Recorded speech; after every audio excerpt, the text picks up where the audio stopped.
And at some point, I woke up, or I just woke myself up, obviously completely relaxed in this kind of hypnagogic, half asleep state.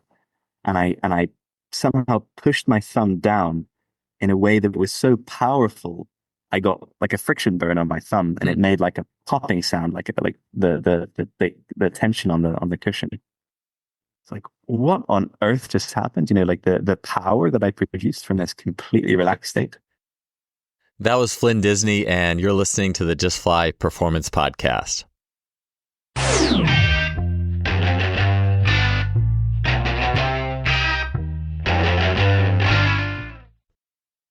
Today's podcast is sponsored by Gym Studio. Gym Studio is a frictionless gym and studio management software. It can effortlessly manage memberships, schedule classes, track attendance, and even automate billing. To check out what Gym Studio can do for you, head to gymstudio.com and set up your free 14-day trial in less than 5 minutes. Welcome to another episode of the podcast, and thanks for tuning in. I'm excited to have Flynn Disney as this week's guest. Flynn is a parkour athlete and a human performance coach, and he's known for his integration of mind, body, and environment in a movement training system. Flynn has a history as not only a parkour athlete, but he's also studied many fields, including human psychology, emotions. He's worked with animals, and he provides a unique and insightful perspective on training and the human movement equation. On today's show, Flynn will be digging into training humans on an innate level, on a reflexive level, on a disinhibiting level. And some of the big things we'll be getting into there are the differences, or the key differences between animals and humans, and how animals' wiring and humans' wiring makes us who we are. And then we'll talk about lots of examples from plyometrics, running, dynamic spinal-engine activities. He'll be talking about attentional networks, the impact and value of having a level of risk in training, this and so much more. Absolutely love talking to Flynn. This perspective is one that, no matter where you are in the field, will be so valuable in your own toolbox. Let's get onto the episode. Flynn, it's fantastic to have you on the show today here. There's a lot of topics I'm really excited to converse about. So thanks for being here. I'm really grateful to be here, and looking forward to sharing the space, seeing what comes out. Yeah. So one thing I did want to ask before we get into more formal training topics, I find it interesting. You're not in like a busy metropolis zone. Like I've seen some of your parkour videos or just those types of videos you've done. And I just think, oh, you're probably in a busy metropolis of some sort, but you actually live like kind of out in the country in Croatia. Just tell me a little bit about just training in a place like that, just where you don't have, I mean, most people, especially in this day and age, you have a lot of the weights you would want, or a lot of the training tools or track surfaces or turfs or whatever it is. So tell me a little bit about how just not having a lot around, especially as a parkour athlete and doing those kind of things, how has that changed your perspective on training and movement? The spirit of parkour is very much about adapting and overcoming. And that's something that I think my training at the moment embodies. So I have a squat rack at the end of my garden, which has been delightful for the last few months. And I do a lot of plyometrics and sprinting on the dusty road outside of my house, with the barking dog in the background, which you can hear on my Instagram video. And yeah, I mean, it's been an invitation to focus on the long term, living in such a quiet area now, being from London and moving to a small village in Croatia. The challenge has been to ask, what do I really care about? And what can I do consistently that will give me a sense of grounding in this kind of space where it's very easy for the days to sort of blend into each other. So. Yeah. There is something, it's almost like it's not quite Rocky training in Siberia, but there is something about running on a dusty road, weights outside. I feel like, I know for me, ever since I want to say it was maybe a year and a half ago at this point, I got some sandbags because of Julian Pinot. And there was just something about, well, hey, if I have a sandbag, well, I might as well train outside with it. And it was like January, but I don't know. It's kind of, I hadn't seen Rocky IV in a while, but there was just, I just made up, like a card deck game where it's like, okay, if it's diamonds, it's the sandbag, and if it's this suit, it's this many throws over your head or whatever, and if it's spades, you run up the hill with the sandbag or whatever, and it was all scaled, and it was just fun. And I would go out and I would go out in the cold for about 25 to 35 minutes and be just done with that. But it felt so good. I mean, it was unlike anything structured indoors. You could never create that experience indoors with a structured system. So I am very interested. I don't think we talk so much about just some of the offerings that not having. Dan John talks about this all the time, making do. You have this, go figure out ways to train on this, figure out ways to use this. And you were even talking about, before we pushed record, coming across a rail somewhere, like for parkour, obviously, right? Like, I'm sure that must have been like the ultimate discovery in some ways. It's almost like if I was a strength athlete and I just discovered a barbell of some sort lying around, it would be so exciting. And I'm sure the way that everything happens mentally and emotionally may be a little bit different in some of those circumstances. So it's an interesting training environment is very interesting to me. Yeah. Do you, so, I mean, is there anything with I did want to ask you this as well, but I would imagine about the formal training with the barbell work versus more of the movement type ideas, especially too, because I think if you're in strength and conditioning or athletic performance and you hear movement training, I don't know, what comes to my mind is just people kind of just flipping around and with not, you understand it, it's, well, what's the purpose here? How fast are you going? And so I think that would be something that I definitely, my balance at the moment, it's my meat and potatoes is my strength training, because I think classic strength training is just this amazing technology that we've discovered over the last however many 100 years or so. And I trust that that's going to give me the most kind of return on investment over time. The movement training that I do is more related to the projects that I'm working on. So I completed a series of workshops in Germany that were working with reflexes. And so I was doing a lot of research for this, looking at different kind of spinal reflexes. And so I'd be out, I have it's become grassy again, very hot in Croatia in the summer. So very sort of dried grass, but do my strength training, and then I go and practice on the field. So when I say on the field, I very literally mean on the field, not a metaphor. So yeah, for me, movement is very tied into kind of research, like for the work that I'm doing, and then the kind of training that I'm doing is it has that return of investment, and that's kind of how I try and balance my my practice. Yeah, one of I think as well, like looking at movement compared to formal training, or where things are a little bit less chaotic. A barbell could be chaotic, if you had like offset bands or something on it, but much less chaotic than moving in sport. And I think you do a lot of the first question I actually had for you. I love these posts and this conversation because it's something I've thought about.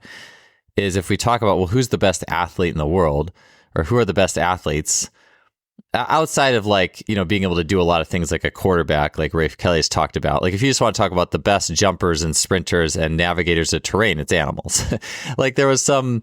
I should post in the show notes even. I'm always just blown away. Like there was some a video of a deer trapped in a little small room, and it just parkoured itself like 360 around the walls and jumps out, with obviously no coaching or anything. And I think it's just funny how I think we just so take for granted.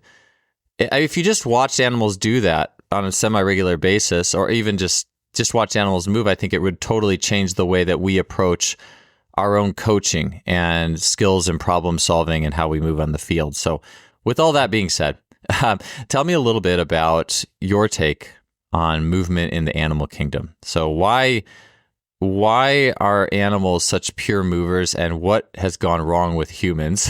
Those of us who don't move as well as we could, because there's certainly humans who move insanely well. Anything you want to start us off with on that?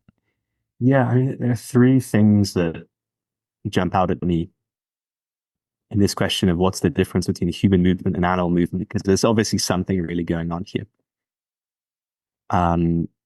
Animal movement is much more constrained by reflexes than human movement. So, for example, if you take a rabbit and you extend their back legs, their front legs will reflexively flex. So they're coupled. And animal movement has a lot of this kind of quality to it.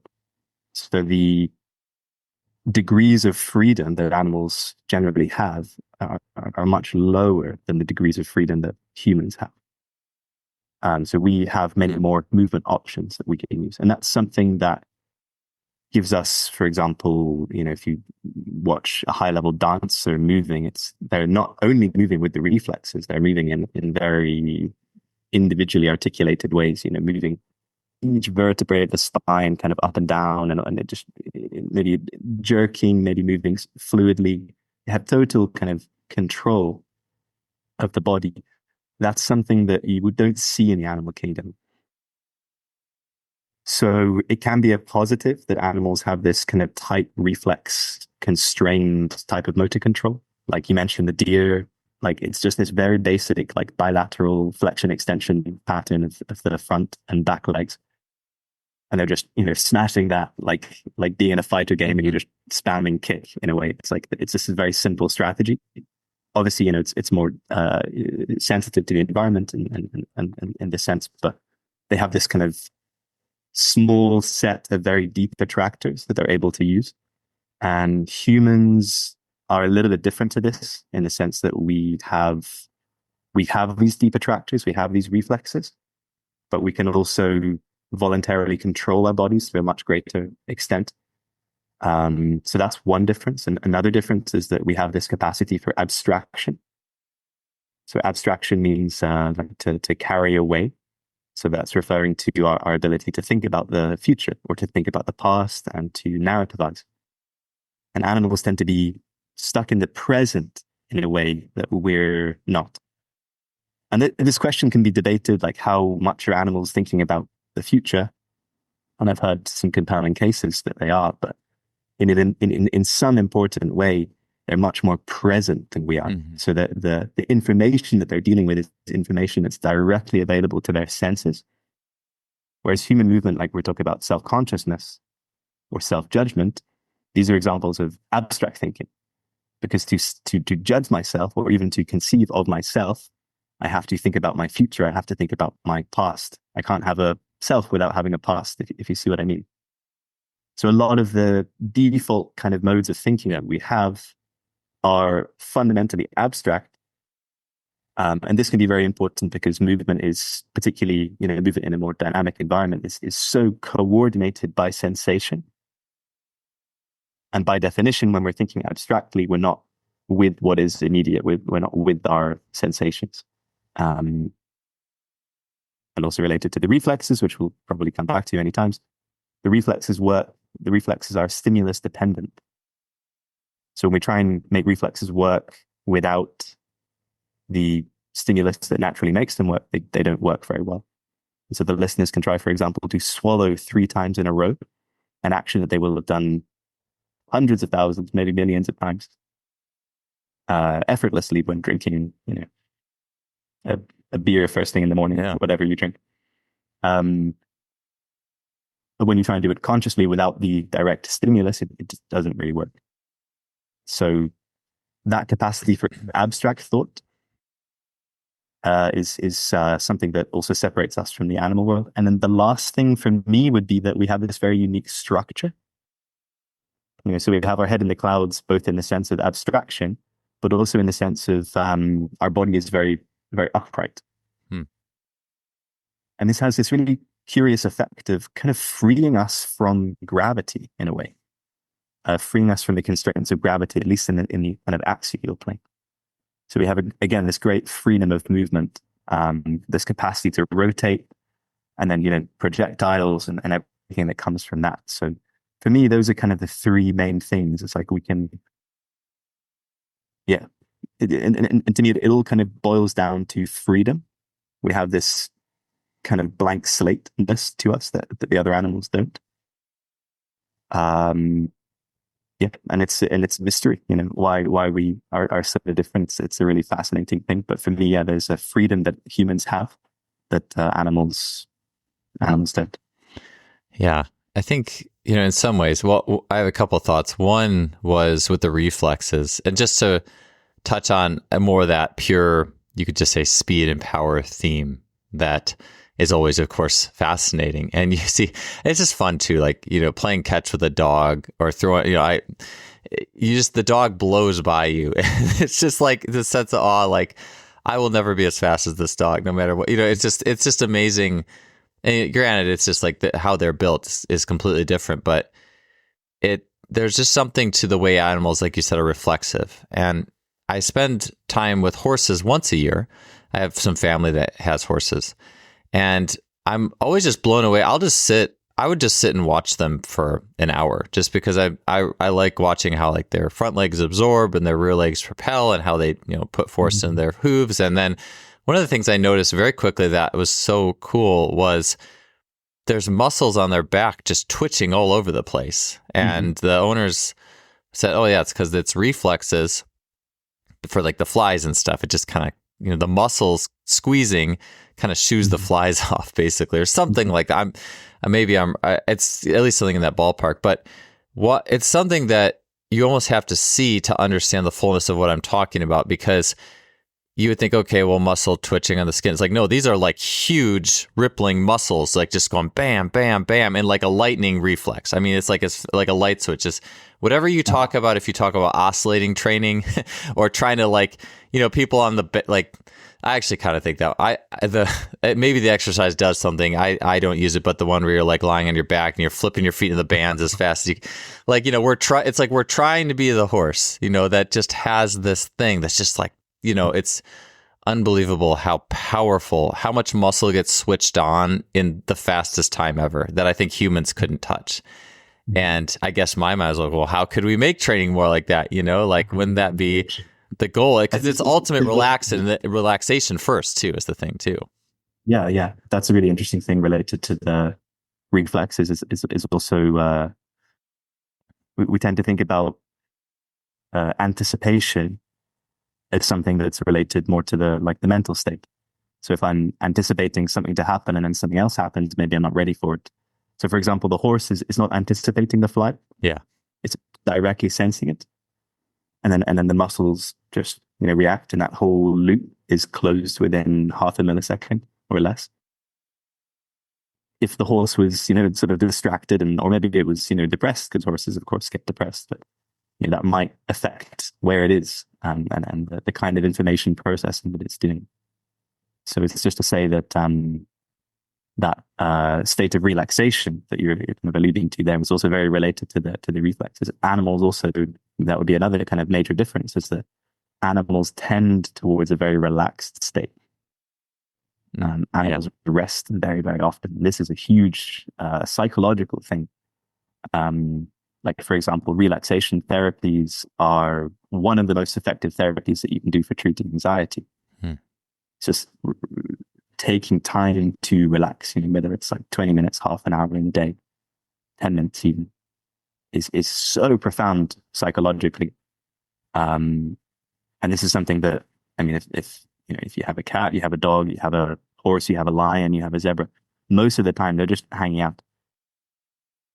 But us, most of the time, we're thinking about our work, and we're thinking about like we're going to make the dinner and all of these things. So we're always in this kind of wound up state. And that's doing something to the system for sure. Yeah. Even yesterday in my own training session, I had to take about 10, 15 minutes. You could just call it a warm up. I mean, everything is warming up, but it was a very intentional, just unwinding, like a lot of bouncing, like shaking type stuff, like just reflexive type stuff, like some iso holds with breathing. And it's stuff I do. I mean, I do some variation of that in many training sessions, but it's like a very conscious, no, I need to do this until I'm ready, relaxed enough to train, properly. And I do think that, yeah, sometimes I think about that, like how I mean, back when I was in college and I had an easy major, like I sat around and slept like most of the day, not most of the day, but a lot, way more than I do now. And I think to myself, wow, what would my training be like now if I had the lifestyle I did back then? It's, it's animals definitely don't have to worry about that quite so much. And it is something, we can call it micro-dosing. But taking small moments of rest between 30 seconds and a minute is something very profound that's so easy to implement. It's something that I prescribe for my guys, and it really seems to integrate learning at a deeper level. This sort of cooling down process, allowing new neural connections to form. But also resetting what we could call muscular anticipations, allowing us to withdraw our intentions so we can reset and restart. If you're learning a skill, and you start to kind of plateau, and you just kind of keep trying. It's so helpful to just take a minute, 2 minutes to really lay down and completely reset. And you might think like, oh, if I relax for 2 minutes, I'm going to lose my buzz, and I'm going to cool down. It's like, no, you're going to prepare. You're going to be more prepared. It's a really, really profound thing to take. Very full rest, very deep rest also within strength training. If you lay down for 4 minutes between sets, it's an experiment to run, but to like completely, try it for one session. Between every heavy set, to just lay down for 3 or 4 minutes. Yeah. Totally relax. You got my wheels turning with a couple of things. Well, one thing I almost forgot, I did want to mention with the reflex piece. I don't want to go too many places with this, but like with the reflex, I know when I was mentoring under Adarian Barr when I was in California, one thing Adarian liked was he called it crash the plane. It was basically like throw your body into a bad situation or a bad position and let the body reflex its way out. And he had talked about like athletes who would stumble in the start of like their race, if it's like a 60 or 100, and occasionally athletes would stumble and actually run still a very fast time or maybe even a personal best because that reflex like jump started something.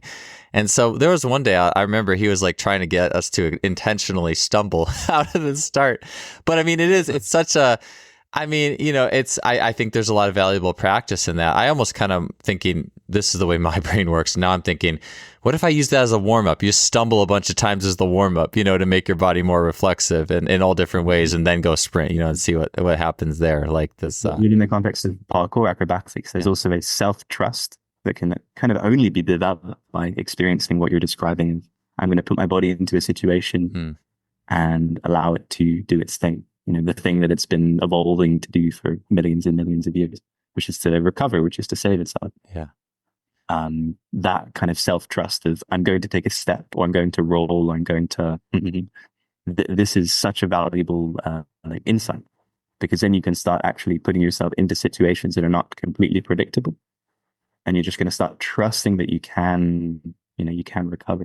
But there are kind of steps that I think need to be sort of put in place for that to happen. And one of those would be having a kind of lower baseline level of tension, muscular tension, smooth muscular tension also, within the internal body. Because there are other reflexes that are going to inhibit movement, protective reflexes that will stop us from moving. And these will do the opposite. So whilst your stumble reflex is maybe going to accelerate you in some situations, we also have startle reflexes, which are going to kind of shrink us down. And these can be very disastrous when they're kind of overacted. When you're falling, when you're doing parkour, or when the gun goes off in a race. This is something that's going to constrict movement. So coming from a place of being more relaxed is something very profound. But let's continue, because again, there's many kind of avenues to go down here.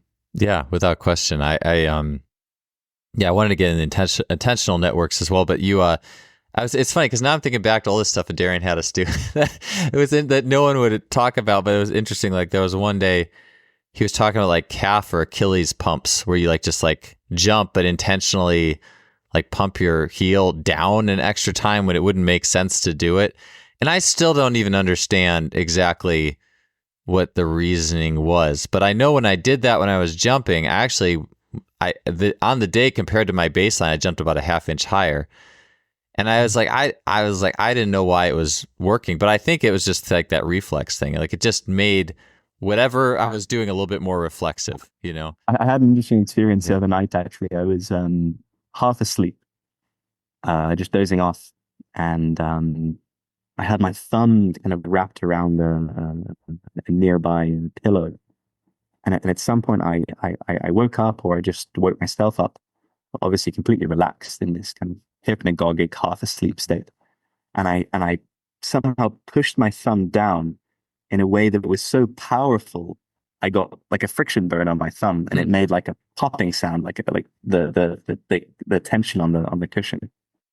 It's like, what on earth just happened? You know, like the power that I produced from this completely relaxed state was like nothing that I can kind of consciously produce. So I think there is a lot of really interesting stuff going on with relaxation.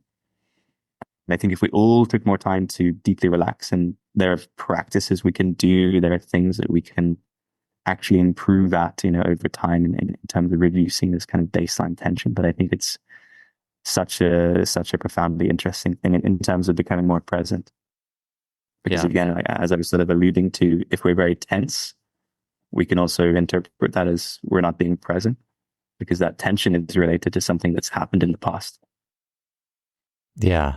Yeah. I can 100% see that. The one last thing I wanted to get to that attentional piece that you mentioned, because I had a couple things there, but I was going to say as well, I remember sometimes, I'll be sleeping and I'll just like, I don't know if it's a dream or what, but I'll just, this probably happens, I don't know, like once every 3 months, maybe, I don't know, but like I'll jerk awake, like everything just like goes, huh, like a reflex, like where like my body just like limbs, like, you know, thankfully nobody's near me, or like young children are near me when it happens, but it's just like this, it's just this crazy, and I couldn't move that fast when I would be awake if I tried, like to my knowledge at least. And it's really interesting. Even when I run and sprint, it's almost like outside of those reflexes, I find my body likes to find the rhythm gear. Like it finds this rhythm it sits really well in, and then it can roll. And I know a lot of even elite swimmers who have been better at that than they were like just starting. Like it actually is interesting. Back when I was at Cal, the head men's coach there, Dave Durden, he was the head of the 2020 Olympics as well, for USA Swimming. And one of the things he would do would be like, he called it power. And so it'd be guys like treading water, and then the whistle would blow and they'd have to do like a 10-meter like breaststroke to the line, or freestyle, or whatever it was, or fly.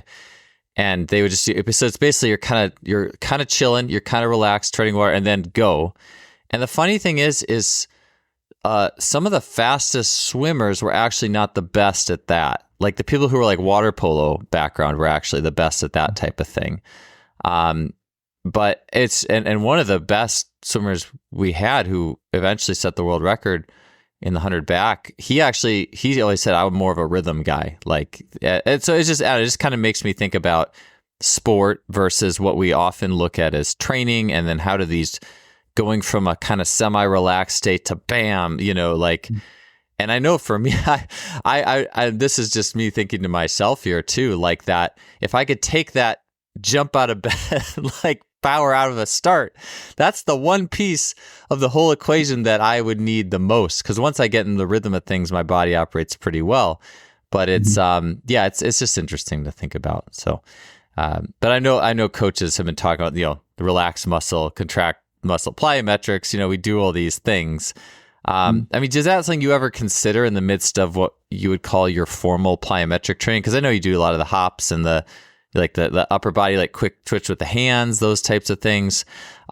Before we get into attention, which I've mentioned for the fourth time now, any ideas you have in mind formally when you're doing like formal plyometric work, or even as it pertains to maybe some parkour or other, more complex movements? Yeah. I'm also inspired by Mr. Barr Yeah. in some of his work with reflexes, also the stumble reflex and the cross extensor reflex. And that's been really interesting. And these are things that are, they're ubiquitous, they're reflexes, so you can apply them into many other contexts. And the cross extensor can be applied in many acrobatic movements. And, so there's a lot of scope to play with these deep attractors. But yeah, I think what's been interesting for me lately has been playing with frequency and amplitude in plyometrics. Yeah. And that's been a really simple way to describe something that is very easy to describe in very complex terms. Yes. I think you called it like the rolling ball and maybe like the hammer or the is that right? Maybe you described like the same kind of similar phenomena. Yeah. I don't know if it's me who's had that specific. Are you saying like a rolling ball is like those longer rolling contacts, and the hammer would be like quicker, more forceful, or something like that? Yeah, but playing with high frequency being, at least in a running context, more kind of cross extensor, like hitting that kind of four figure position and just kind of rolling. For me, it feels like rolling. Yeah. And then the amplitude being like the swing leg is coming from a bit more extension, like it's almost kind of sliding across the ground rather than being like tucked up. And they're just very, very different movements. So if you just kind of run with a more frequent step versus taking more sort of bounds or strides, yeah, it's just such a different quality. So that's been something really nice to explore lately. And then what I'm kind of looking to integrate more is just finding the coordinations between these two, because I think that's really where the gold is within jumping further distances, is learning to more smoothly transition. I mean, triple jump, for example, is like you're going to be starting with that kind of cross extensor movement where you're purely accelerating and taking off. And then the second jump is, more like an amplitude jump. So you're going to have to like stick the leg further in front of your body, and the back leg is going to swing from a bit lower. So it's like just slightly different mechanics. But yeah, learning to kind of coordinate these is something that I'm looking forward to playing with more. Yeah, I mean, something like was also within the notes, within the questions that you gave me, was related to kind of lessons from parkour in terms of kind of the assessment of risk and the embodiment of risk. So we could talk a bit about that, and I think maybe that's kind of relevant for this conversation about plyometrics. Yeah, 100%. Yeah, it's awesome. So I got yeah, I'll do. I have a little note on the frequency thing. We'll talk about tension. Let's get into risk, because like I had some thoughts with that, with the plyometrics as well, that I think is fantastic. So if we can get those three, that'll be amazing. We could talk about 3 hours. Yeah, The frequency, that to me, like based off everything you've said so far, like reflexes as well as just like humans being upright and elasticity and having options. Because I kind of, you got me thinking now, like I almost feel in some ways a human, like something that defines human movement is having more options, like you said. And I think it's like, well, since we have those options, let's explore the ranges. And like you said, exploring between high and low frequency. Like if you went out and just did single leg hopping or single leg bounding to a metronome, and it was like from slow to fast, and that is an insanely good workout. Like you would discover so much about your body, your athletes. I mean, it's just that spectrum of things is, or any plyometric, take any plyometric, take any movement, sprinting. And and it goes too with something you said. I think I had this in the questions, but like, are we being coached? Are you putting input in the forebrain to say, do this, or are you just feeling your way through this, like kind of like the childlike, or like an animal perceives the world. So, yeah, I mean, in parkour, it's amazing because so I've been doing parkour for 20 years almost. So I've met so many different people. I've met so many different minds and bodies, and you start to see some kind of patterns. And a lot of people who we can politically correctly say are not forebrain dominant Mm-hmm. are amazing Yes. photographers Yes. and are amazing at processing risk. So there are some really interesting things going on there. And you often see people who are more analytic being very inhibited with their movement. Not all the time, of course. So yeah, I think that sort of render onto Caesar what is Caesar's and render onto God what is God's, that notion of give control to the appropriate level is highly underrated within a lot of movement learning. Because we tend to kind of cram information, but the level that is wanting to process an information is nonverbal. So, we have to cross that gap. Like I've called it the teacher's hero's journey, or the coach's hero's journey, where you're a young athlete and you get all this experience and you have this kind of capacity and ability to move, and then you get that kind of call to adventure of becoming a teacher, and you try and make that knowledge explicit. And you just start telling people like, oh, you need to move your leg in this way, and you need to, time your arms, and you need to do all this stuff.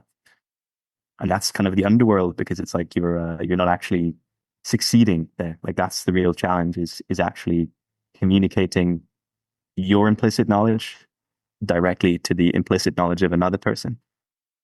So that final step is actually then finding a way to communicate your explicit knowledge that you've kind of worked hard to make as a teacher back into implicit knowledge that you can set up for people to learn from directly. And an example of that is exactly what you just said, of using the metronome. And it's like, hey, you're going to discover so much from this exercise. And so this is such a nice orientation. Instead of like, we're going to run it in this very specific way. It's like setting up constraints, allowing discovery is very, very healthy. Yes. By healthy, I mean kind of holistic, or it contributes to the proper functioning of the nervous system. Because if you're always learning through this process of kind of forebrain dominant, and I have some verbal information that I'm trying to remember as I'm moving, maybe we're setting up some kind of blockages there. Maybe we're setting up some opportunities for failure in the future, failure under pressure, reinvestment theory work. So yeah, I think it's a big and underrated topic is how we're communicating and the effects that can have on people. Today's podcast is sponsored by the Athletic Development Games educational program. This program includes a video library of fun and engaging games aimed at kids ages 4 to 10 years old. In the program, you'll find activities for speed, coordination, jumping, and more, with new videos added each month. The games are fun, engaging, and they also invoke the imagination. It's given me great ideas already for my youth sports teams, as well as plenty of games to play with my own children. To sign up for the course, you can head to athleticdevelopmentgames.com/app, and you can use the coupon code JUSTFLY, that's JUSTFLY with all caps, at checkout for an exclusive 50% off. Yeah, I love that hero's journey of the explicit knowledge into the implicit. It's basically like taking everything you learn, but you have to cut your ego off from it, because it is not your chance to tell the athletes how much you know. It's your chance to help it be their journey, their discovery, Been there, and I feel like you've probably been there as well as someone who likes the technical side. So yeah, no, it's personal. Yeah, that was one of the great things too about like being a college strength coach, working with different groups in Olympic sports, because you have different teams, and some of them, like when I work with swimming, those athletes tend to be pretty intellectual and academic, and that kind of they liked listening to my little spiel before the training session. We'll just put it that way. But then I'd have like water polo or like tennis, men's tennis. Men's tennis might have been in the middle, but like water polo did not. You talk for more than 30 seconds and you already got people, you can tell they're checking out. So it's like they just want the implicit. They just want to play. They just want to, go do the thing. But that kind of thing makes you better. But I think the thing that made me better, my journey, was just very quickly, you start doing like even just something as simple as running. I think that's why running and sprinting is so good, because you can very quickly see the impact of a very simple skill. We don't have to take this a bunch of directions. It's just, here's a simple skill. And I mean, in some ways, it can be as complex as you want it to be. It could also be a simple skill from some perspectives. But you tell them these cues or these things, or any track event, and you instantly just see all the dissonance, all the interference, and everything slows down. And then you have two choices. You can either say, okay, well, if I just keep telling them this, eventually they're going to get it, which I think that's probably the common path, or at least we tend to be on that path. And then the other path is allowing a discovery in the session that involves you disconnecting and just giving the athlete, like you said, time and processing and some sort of problem-solving journey, for lack of a better word. And it's more about... There are also meta skills here, such as curiosity, which is also a reflex. Yes. That's I'm writing that down. That's awesome. Yeah. So that's something we were working with in the recent workshops, was directly experiencing curiosity. So we did several things, but we did one task where we had people back to back in conversation. First, we did a bit of like interoceptive work. But curiosity, because it's a physiological thing that's happening in your body in response to something that is uncertain, but interesting. The heart beats a little bit faster, the skin gets a little bit hotter, and the attention gets drawn. So through this conversational task, it was like, I want you to ask questions that you're interested in, and I want the other person to respond with an answer that you're interested in giving. So if I ask, how old are you? You're like, it's like, it's not really interesting. But if I ask something a bit deeper, it's like, oh, I've not really thought about that. So it's such an interesting task. So I think there is that kind of meta skill of curiosity, because for me, autonomy and learning is such a high value. But as an experienced teacher, I also recognize the reality that it's quite hard to get people to be autonomous. So for me, it's like, how can we set up these kind of systems internally within someone to give them this kind of framework of like, they're not just disoriented. Because a lot of people, if you say, okay, here's a tempo, and I want you to go and explore this tempo, they're going to be like, I'm not really sure what you mean by that, or like here, I'm just going to do the same thing a few times and I'm going to lose interest.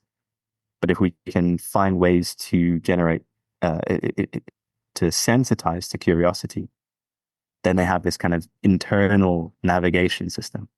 And that's something so powerful, that can last you a lifetime. Curiosity as a reflex, it has this, it's, stimulus dependent trigger, which is something uncertain. Then it has this reflex arc of, I'm going to approach the thing that I'm uncertain about. And then the really interesting thing about curiosity is that arc doesn't necessarily get terminated. So for example, a sneeze is like, maybe you see a bit of sunlight, or your nose gets tickled, whatever. So the stimulus creates the response. You start sneezing, and then you sneeze, and then it's over. But curiosity doesn't necessarily get terminated. So that arc can remain, and that can be the sense of meaning. That can be the sense of having a deeper sense of curiosity. This kind of thing. So that's what I experienced when I was younger, seeing parkour for the first time. Particularly parkour in the early 2000s was something really amazing. So that was, for me, that was like, wow, like there's really something amazing going on here. And I'm still oriented to that. Particularly, it was a guy called Daniel Ilabaka, who's an amazing mover, a very philosophical, spiritual guy. So I saw him like really moving and really kind of like in this very, very light way, very playful way. And I was just like, that is unbelievable. Like it absolutely, like, and I'm still oriented towards that. That's still something that gives me a sense of like the play around risk is something that is just very, very uncommon. But I think we all kind of aspire to, in some sense, that kind of freedom of movement, like real freedom of movement. So, yeah, I think curiosity is something really, really interesting to work with. Yeah, you have my own curiosity in the sense of, it's fun, even in like my own movements, like even when I watch a video, if I go out and do high jump, I see so much more excess tension and strain in my upper half, and like a lot of like jaw tensioning. And I always wonder where that comes from. And it's almost like I need to be led through like you said, the person who's so playful and so light and so like, I don't know, and almost like finding different things to be curious about with, oh, what if you change this with your upper body? What if you change that? What if what if you did this like relaxation activity between, I mean, I guess it's just, you could also just say do it, but I think the difference is, and I go to like something like just running, is it's the difference between having your group run and say, okay, everybody run, high knees and step over the foot because this is how you do it, versus, hey, all right, everyone, go run with high knees and tell me how it felt. Like what part of your body maybe felt different, or just notice, or you don't even have to tell me. just do it and just notice what happened, and then we'll run with low knees and just do it and tell me what happened, and then go run however you want and notice what your body did to solve the problem. Like that kind of, it's interesting. I feel like there is an art to it, though, in setups where athletes are expecting formal coaching. Because if you come in where athletes are all expecting, and I've seen this dissonance, I've seen teachers who are very curiosity driven and movement driven come in with students who are used to being told every single thing. Like, wait, like, tell me where to put my arm in swimming. Just tell me what angle it should enter the water. Tell me that, versus it can be a struggle to have more open-ended, to almost as a mover, an athlete, to switch over to a mode where you are now learning to learn, or learning to be curious, I should say. I think there's also a little bit of it. Yeah, really start with that very, very basic sensitivity. But I think as teachers, as coaches trying to facilitate curiosity, we also have to start playing with risk a little bit. Yeah. We have to start playing with uncertainty a little bit, because that's the context where, where curiosity is actually going to start. Because I've also tried to do that kind of, okay, we're going to do this kind of more controlled drill, and then I'm going to ask you, like, what were you curious about? And people are like, I wasn't really curious about anything. Yeah. Yeah. But then if you put them into a kind of slightly more extreme situation where they can have some kind of like slightly non-linear experience, like balance can be an interesting example of this, because within balance, the more you relax, the more you're able to balance. It's a very insightful process of like, if I actually really let go into this, I'm better than I was when I was really trying to hold on. Interesting. Yeah. Yeah. A lot of it, I think, is so much about the tools that you also have available, like to bring in to help hone those things. Yeah, for me, even in coaching running, like distance running, not sprinting, but distance running ability, when I first started 3 years ago, it was almost all that open-ended questioning. Some people were really into it, and some people, I think I might have just given them too many things to try to notice, where you can't you don't have time to process, right? Like, it's notice this, and then, well, where's the time to sit there and process it? And eventually it evolved to a lot shorter section of that, very short, just focusing mostly on like the shoulders, because that was the main point of tightness. And then everything else was music, rhythm, metronome, and breath rhythms. And that was it. And that was so much better. It was so good. Yeah. and it was never put your arm here, put your knee here. And I don't know, I'm still evolving it, but yeah, it's been an interesting, I guess I think now going from age 22 and coaching to now, it's been an interesting hero's journey in that end as well. So do you have any ideas for if you had a group, like other ideas, like let's say you had a group in and they want to be very formally coached, and just thoughts on, or maybe thoughts of that balance too. Like, is there, because we talk about fundamentals, like I do think there's value in having like, hey, we're going to do this warm up drill or activities, this battery of activities, and this is a staple, and you just do it, and there's maybe not even anything. I like I like to start training with like an iso lunge and an iso push up. I write it for a lot of my clients too, stuff like that, and it's just always a staple. And then, so I'm curious if you have any staples, like, okay, here, this is a fundamental, and then versus let's play and be curious and explore, like kind of that dichotomy. I developed a program that I've called the confidence material, or confidence practice material, which is kind of trying to create some staples related to high speed and high force output, and then using these as a warm up for parkour, acrobatics, or whatever the context is. The question that the material is asking is, am I willing to produce as much force as possible through this range of motion? And if not, how can I be more willing to do that? And I found that to be really, really great for warming up. Because suddenly I'm not inhibited in the same way. So this can be things like leg swings, but like really, putting speed into it, like back kicks, side kicks, front kicks. With the leg short, with the leg long, it's very different. Some arm swing material, just really like plowing for speed. Obviously a lot of like jumping plyometric stuff. You mentioned the push-up plyometric stuff. This is also really, really nice for like disinhibiting. So I find those kinds of staples are really nice. But yeah, no, I mean, I would love like if there was another like if there was this more money floating around the parkour ecosystem, I would love to like coach a parkour team to competition standard or something like that.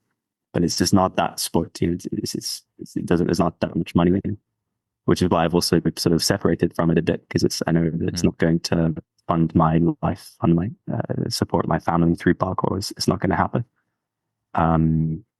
Which is only invited more broader horizons and everything. But yeah, I think that kind of disinhibitory work and obviously isometrics have a very similar property in that sense of analgesia and disinhibition. Yeah, but the confidence work is great. That's working with ballistics really. Also with the spine, that's some really interesting stuff, like ballistic spine movements. Like what do those look like? So for example, I found it's really nice to start with segmenting the spine, like as a warm-up. So like segmenting the spine down, segmenting the spine to the side and into the back here. But once you've done that, it's just smashing through that range of motion. So the front flexion one is just using the floor. So it can be taking the arms up and then like rolling the head down and then like touching the floor or touching the floor behind the heels, like to go a little bit deeper. Using the wall to do a sort of a cartwheel into the wall. So you're not doing a full cartwheel, you're doing sort of a 90 degrees, but keeping both feet on the floor. And then you can smash really fast and you can get a really powerful stretch along the along the opening side. And the really exciting one is the back body or the front body being stretched. So to do a sort of back handspring into the wall, like with the feet staying on the ground. But that's something also really interesting, and you can you can load it by going faster or going through a greater range of motion. And if you're looking, I mean, within the high jump work, it's something that might be really interesting. Yeah, because there's not that many exercises, maybe like med bull throws. There's not that many exercises that I can think of that are classically loading, like spine extension through speed with like an open chain. Yeah, so that might be something. Yeah, no, you got my wheels turning because I was thinking. Well, at first I was thinking kind of semi-closed chain, like a med ball. You could do like a standing reverse slam, like stuff like that, trying to arch into it or something, or like a javelin throw where you're double legged and the ball's both hands over your head and you like lean back like the limbo, and then like that Chopra, that Indian thrower. If you've seen him do that drill, it's like unbelievable. It's like Gumby. It's like he's about to limbo under 2 feet, but he has a ball and he just chucks it. It's amazing.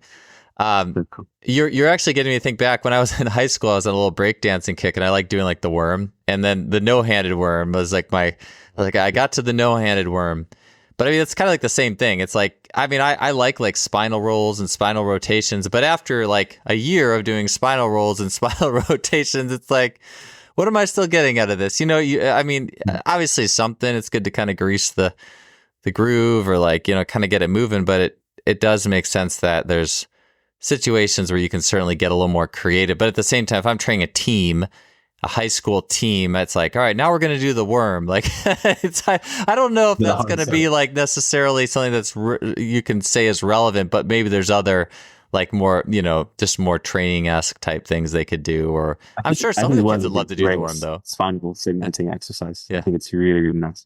And I think a lot of people will find it very, very hard, which also might be something interesting in terms of the curiosity reflex.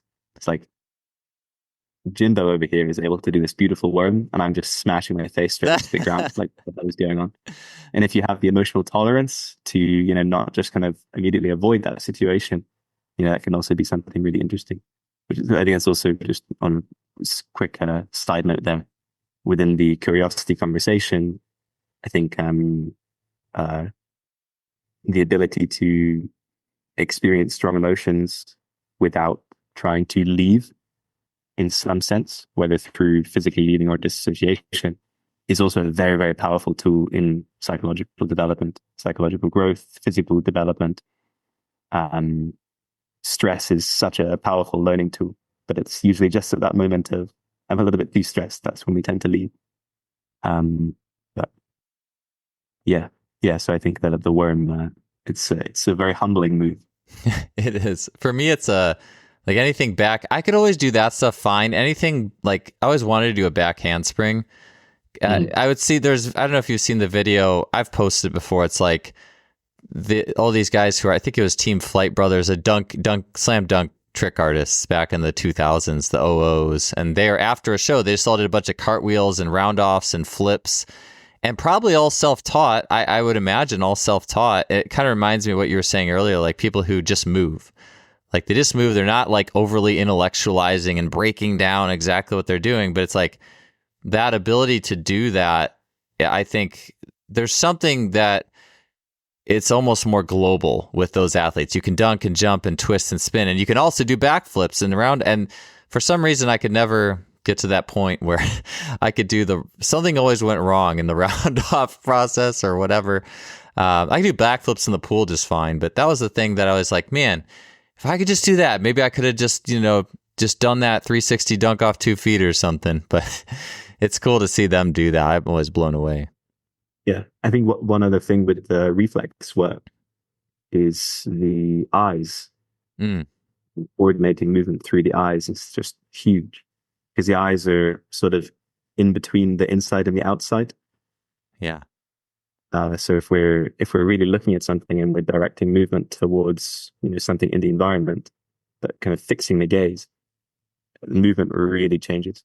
So this within coaching, it's also been so insightful for myself and for a lot of other people that I've been working with, is teaching the coordination of movement through the coordination of the eyes.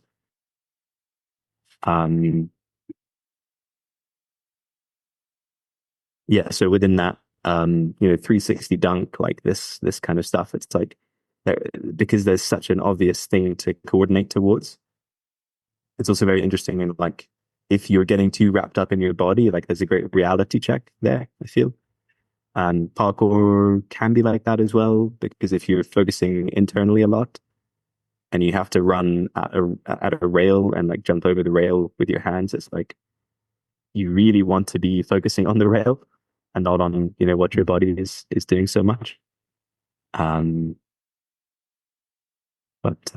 Yeah, so I think it's a really powerful thing is that kind of meta skill of being able to direct the eyes, but then I think there's a kind of specific skill of knowing where to look depending on the thing that you're doing. But yeah. Yeah. I was just watching a video on like the quiet eye, how elite athletes can focus on the right things for longer without looking away. And like even the first depth jump plyometric training program I had ever bought, it had you do this thing called, whoever wrote it was like, honestly, I want to find that person and like interview them, because it was like so ahead of its time. And it talked about, they had a 360 depth jump it was like one of the advanced exercises, but even within that, I remember the author saying your eyes lead the 360. So you need to turn your head ahead of the spin and find like a focal point basically. And then your body will, and that always stuck with me. I mean, again, I never got to that round off or anything like that, but it was, and it's something I saw you had a post on that. And I think we were talking about high jump a little bit too before, like high jumpers who can hold the correct visual focus for longer on the right spot in the bar versus those who they check out a little earlier and just kind of close their eyes and throw their head back in both hands. There's a big difference in those strategies and how an athlete even rotates. And so that's a big deal. Within the control of the head and the length of the spine and the abdominals. that there are just so many relationships to explore between the eyes and the rest of the body. The video that I put up was exploring the backflip, and specifically spotting the somewhere on the takeoff, but then actively stretching out the front of the body, and then going into the flip as a kind of stretch reflex. But the stretch reflex is probably dependent on the use of the eyes. And so there are going to be many things like this. Yeah, it's huge, a huge field. Yeah, David Durand, when he was on, his book was like Breath, Eyes, and Touch. And it got me thinking, like, how often in a training session are you using your eyes? Even if it's a strength training session, even in the warm-up, can you do things like with a ball that use your eyes and force you to have more situations? Or if you're throwing a medicine ball, instead of just throwing it against a wall, what if there's a target, like a bullseye? just stuff like that, where you have to engage with more of who you are than just, and then there's also disassociating the eyes is also something really useful, because the eyes are kind of hooks. And so sometimes when we look at something, our body will, it's called the vestibular colic or cervical reflex. Our eyes will like hook onto it, and the neck will readjust so that the gaze stays stable. And that can be a very good thing, but it can also be a detrimental thing. So if I'm trying to do my backflip, there's a point where I need to maybe tuck, and just kind of my neck will start flexing. Maybe a better example is with the handstand. If you see people kicking up into a handstand for the first time, their eyes will stay glued to their hands or to the floor, where it actually needs to, like the neck needs to lengthen and shift back a little bit. So they actually need to kind of relax their gaze, like disassociate their eyes from their head. If that makes sense. So that's also kind of another meta skill to train, is like, can I actually not fix my gaze on something? And so a simple exercise for this can just be walking forwards whilst turning in circles and not orienting towards anything in particular. So as you're walking in circles, your gaze is free to shift, which looks very funny from the outside, but it's quite interesting. Yeah, because you'll find that your gaze will sort of hook onto things. But as you practice, you'll be able to just walk without that hooking process. And that can actually create a lot of freedom in the head, freedom in the spine. Interesting. It's kind of like that. Cal Dietz, he had called it the goat drill, or it's like you just walk in a figure eight, but you have your eyes on something while you're walking in the figure eight. So this is almost like the anti, like you're experiencing the opposite, basically, instead of association. Is it called the goat drill, like the greatest of all time drill? I think that's what he was going for with it. I'd have to ask him, but the goat drill. It's interesting. I only did it a little bit, but it did seem like something that was very. It requires all your apparatus, your little balance steering, eyes, those types of things. I'll have to try it without it. It'll be a fun experience, even with the handstand, I think I usually look at the ground.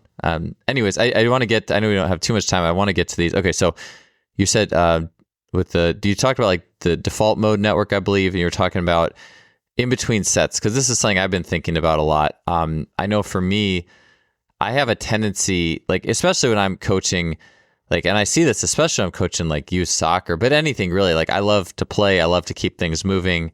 I love I just enjoy the process. But then I think about, I also like doing training complexes where there's a lot going on. And I think sometimes maybe we forget about, like you had said, like the time between sets to process. And it was reminding me of Nick Winkelman's book, The Language of Coaching. He talks about it's like the attentional network, the salience, and then the default mode. And as I understand it, it's the default mode's like daydreaming, like processing.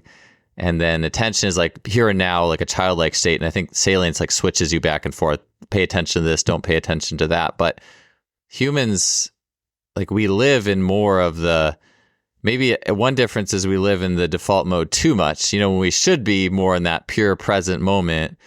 But then there is that time, like I was just doing, like I in my workout, in the midst of my workout, I had a 300-meter sprint. and I'm tired. I'm walking back and I'm like, this is a great time for that default mode to be on, where you're like, I got 3 minutes to, and, it's like, it's almost like there is that time that it's the body wants to unplug for a minute and just kind of process everything you did. And even like water breaks for the 6-year-old soccer team, all right, here's your break. I don't know, it's interesting. So the one thing I was going to say too, I'm sorry, I'm kind of going all over the place, but you reminded me of, so Jay Schrader, who's well known for a lot of the long isometric holds and explosive training and various things.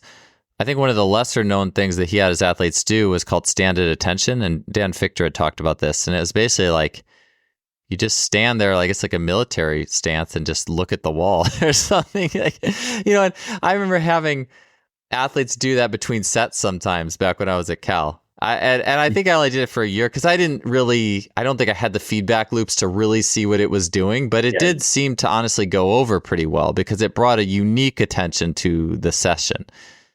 And I'd be curious more about your thoughts on that default mode, daydreaming mode, as maybe a more distinctive human thing. I'm thinking, I suppose animals probably do it at some level, but I don't know. But I'm curious, how do you, in a movement session, in a weight session, making space for that processing, or if it's just downtime during the day? Any thoughts on that? Mm-hmm. I think it depends. So first of all, we can't perceive it. You don't know that you're in the default mode network, and that's very relevant because then you can't really, to some extent you can, but the basic idea would be that we're generally less happy when we're in that state most of the time. We're generally more happy when we're task oriented or we're sensory oriented. Again, when we talk about being present, we're really talking about being with the present sensory information. For me, that's a synonym. And that can be exteroceptive, that can be, what is there in the environment. It can also be interoceptive, what's happening internally. There's a very big difference between being present, sensing what's present, and narrativizing, making stories about what is present. This is the most fundamental difference psychologically of anything, really. And as a practice, spending time without narrativizing the sensations that you're experiencing, without explaining their causes or consequences, is probably one of the most helpful things that we can do for ourselves. Is actually practicing not explaining things. As athletes, it can be huge for various reasons. A downward spiral is very, very common.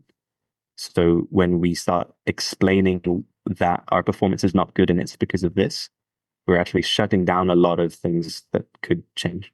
We're actually starting to engage in this kind of downward spiral. What's I want to say? Yeah. So for me, default mode, it has some like explanatory power in the first person in my like personal experience. And I've had some I've had some students that I've shared this kind of material with, like really meaningfully innovate with it. For example, a student, Simon Maura, he was leading some like a cold exposure workshop. And there's usually a lot of kind of like dread before the moment of going in. And he was like, here, I'm going to throw a tennis ball. I want you just to go and fetch it.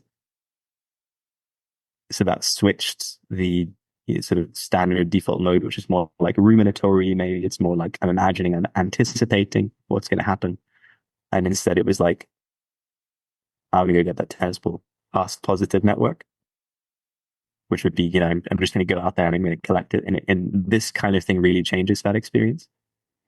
So I think there is some explanatory power within the like default mode, task positive, salience, somato-cognitive action network. Like these kinds of things can be pretty interesting. But yeah, we've done pretty good so far, not getting too into like in the weeds of it all.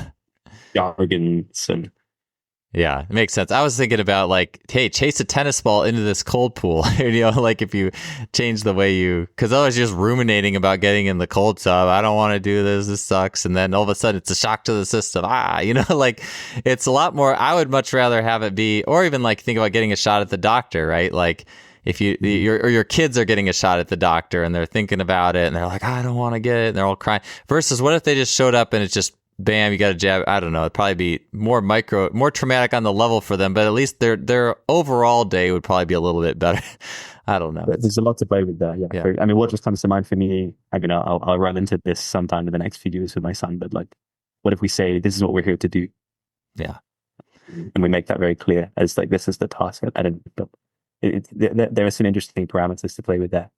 I've done a lot of work on joy, on positive emotion. That's one of the next projects that I'll be leading is a teacher training on positive emotion. And this is something that we'll be focusing on is like, how can we switch people from a default mode state when they're learning into a task positive state? And the rationale for this is that the efficiency of information processing is much greater when you're going to be in a task positive. You're going to be processing sensory information or prediction errors at a much higher rate, which kind of equates to joy, which kind of equates to I'm enjoying this. So that's there are some really useful principles to extract there, whether that's helping someone have a more external focus or coordinate more through their eyes, or relax and change the like anticipatory, smooth and striated, muscular, vein, vascular, visceral, and striated muscle. Yeah. I'm aware that I'm conscious that we're about to finish, right? Yeah. I mean, I could go. Joy and training could be its own whole podcast because to me that is the barometer. Like, how is learning coming along, and how are athletes?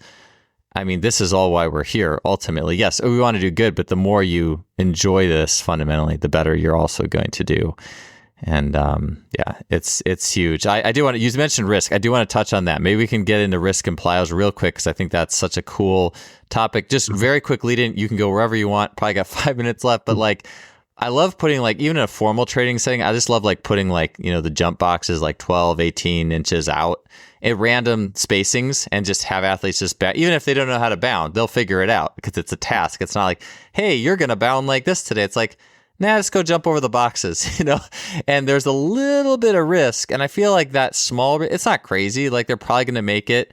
If you're really screwed up, you're not going to get really hurt. But like, I feel like that's very stimulating. It's very potentiating. Like it's very like, there's just something about that kind of warm up I think is really powerful. So with that being said, anything you want on the risk and plastic? Sorry, we made it a small section at the end. Something that's been really interesting for me to make explicit in this terminology. I've done a lot of research on the interoception of dealing with risk. So how risk is processed in the body, which varies hugely between individuals and often very strongly between men and women. We're often processing risk interoceptively in a very different way, emotionally in a very different way. So coming from a parkour background, I've been interested in trying to develop a kind of language to describe these experiences, and then also kind of systematize them a little bit. And so what I've come to is what appeared to me, they appeared to be reflexes because they have this kind of arc. One I call the immobilization reflex and the other the mobilization reflex. The immobilization reflex would be associated more with anxiety and more with the gut. So you get this kind of strong, unpleasant contraction in the gut, which might be like if you've ever stood on a skyscraper and looked down.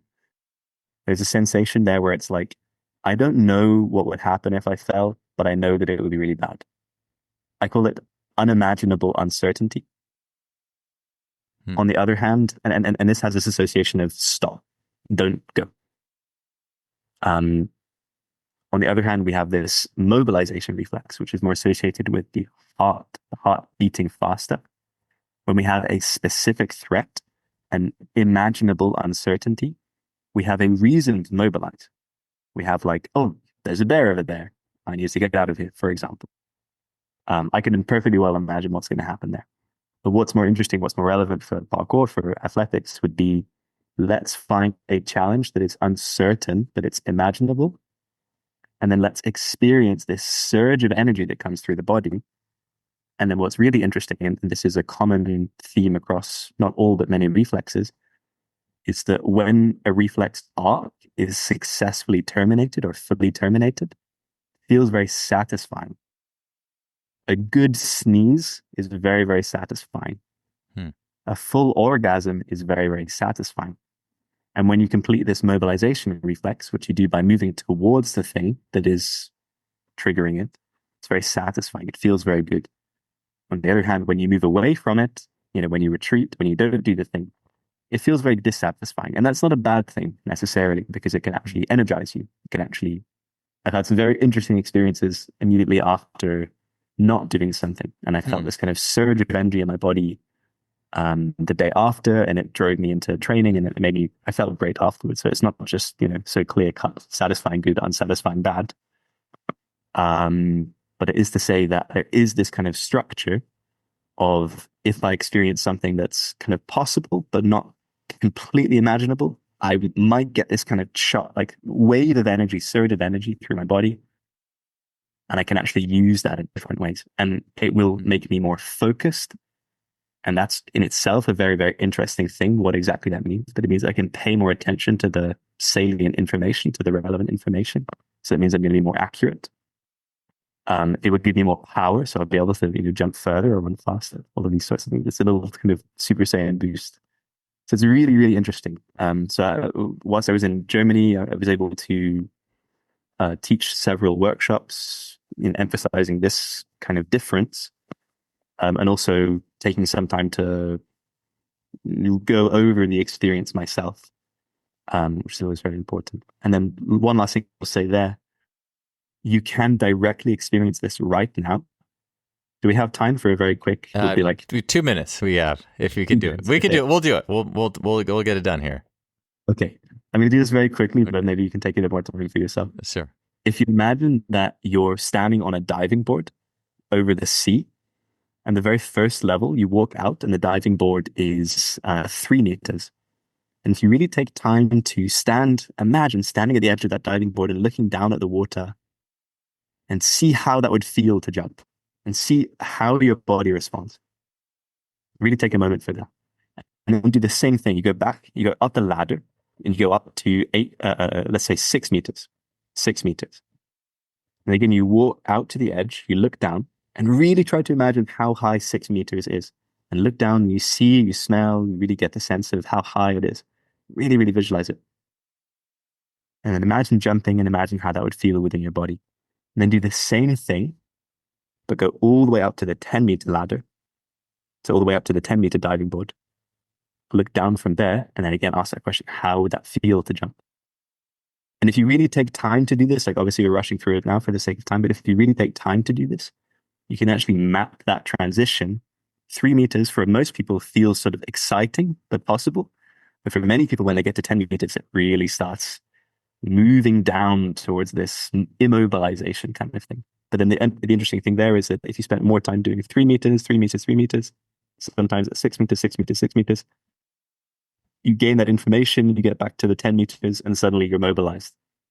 You get this kind of go signal. You get this invitation. So it's very dynamic, but very, very cool. So yeah, that's a quick version of that little interoceptive visualization. Yeah, it is. I was even just thinking too, it's funny. There's a 3-meter board at the pool my kids go to. And it's funny to see them get the bravery to jump off it. But I've been on top of a 10-meter, and I know exactly what you're saying. It's interesting. I was even just thinking setting plyo boxes out. It's like the difference if those plyo boxes are 12 inches off the ground versus 7 feet off the ground. How does it change? And you had said the imaginable, the unimaginable. It's almost like the right amount of challenge too. It's like that art of a right amount of challenge, the right amount of risk, that sweet spot, and then you're really stimulated from that. And how do you use that? I think there's so much there. So really, really good stuff. Flynn, where do people find more about you and what you do? Yeah, so I have a website that I've somewhat abandoned at the moment, so there's not very much on there that's current. But you can check my Instagram and Substack. I'm using quite extensively. I've written a lot there. By the time this gets shared, I probably will have announced my next online project, which is the Joy Study teacher training, which would be 140 hours of studying the science and practice of positive emotion. And yeah, that's it. Well, sounds good. Well, hey, thank you so much. I know we could have probably talked for several more hours on, and we probably got halfway through the questions. So a lot of just really good stuff there. And I love what this area has to offer for all wings of the, athletics and just movement in general. So thank you so much for your time, Flynn. I appreciate it. Thank you so much, man. Great.